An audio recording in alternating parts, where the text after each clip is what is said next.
at St. James Palace.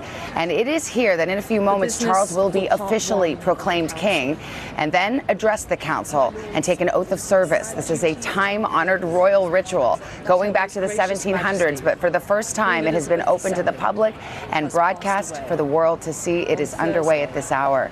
On Friday, yesterday, we heard from the king for the very first time, a pre-recorded address at Buckingham Palace that aired throughout the UK and around the world. Queen Elizabeth was a life well lived, a promise with destiny kept, and she is mourned most deeply in her passing. That promise of lifelong service I renew to you all today.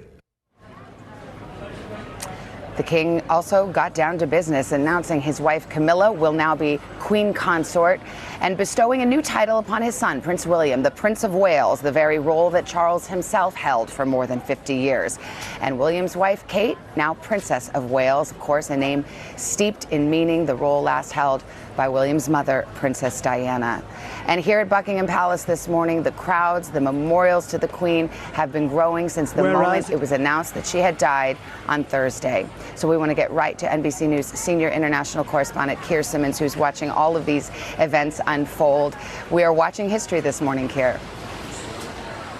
We really are, Savannah. What we're seeing is tradition and change both at the same time, because, as you rightly say, this is an ancient ceremony going back hundreds of years, and yet we are seeing it for the first time, televised for the first time. Here's what's happening right now, Savannah. The Accession Council is meeting, as you say, at St. James's Palace, just around the corner from here. This is all happening in this small royal area, if you like, of London. It is a group including a group called the Privy Council, whose role is, they're politicians, their role is to advise the king, what they're doing right now. And of course, the king is King Charles already, so this is ceremonial, but the British Constitution is based on ceremony, on history, and so it is important. And what they're doing right now is deciding who they want to be king, deciding that they want Charles to be the king.